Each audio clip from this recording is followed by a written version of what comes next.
Income elasticity of demand. Income elasticity of demand, YED, measures the responsiveness of the quantity demanded of a good to a change in consumer income. It is calculated as the percentage change in quantity demanded divided by the percentage change in income. If YED is positive, it indicates that the good is a normal good, meaning that as income increases, demand for the good also increases.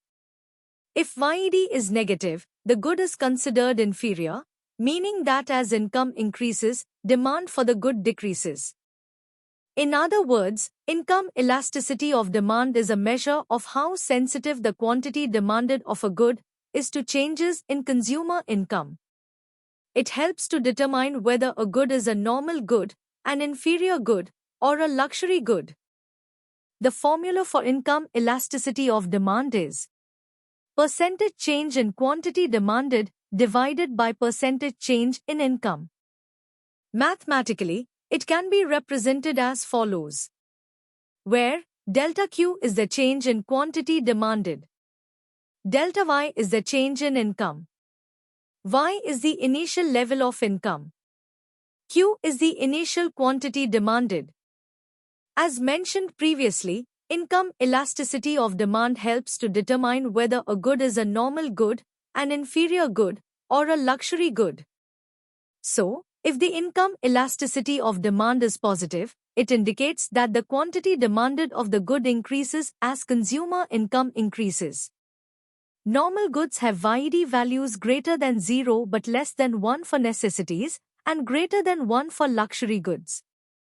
For inferior goods, if the income elasticity of demand is negative, it indicates that the quantity demanded of the good decreases as consumer income increases.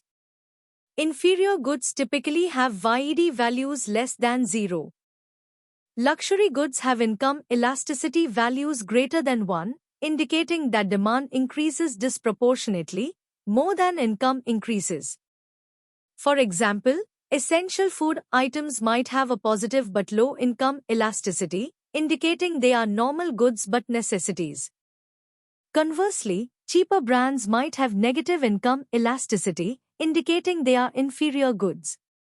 Income elasticity of demand helps us understand the implications for businesses and policymakers through the following. First is consumer behavior analysis. By examining YED, businesses can identify the nature of the goods they sell.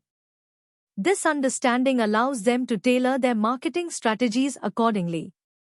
For example, if a good is a luxury item, businesses might focus on premium branding and target higher-income consumers. Next implication is market response to economic changes. During periods of economic growth or recession, YED helps businesses anticipate changes in demand for their goods. For instance, during an economic downturn, sales of luxury items might decrease as consumers cut back on discretionary spending. Lastly, policymakers use YED to design welfare programs and tax policies. For example, if a good is identified as a necessity with a low-income elasticity, policymakers might consider subsidizing it to ensure affordability for lower-income groups.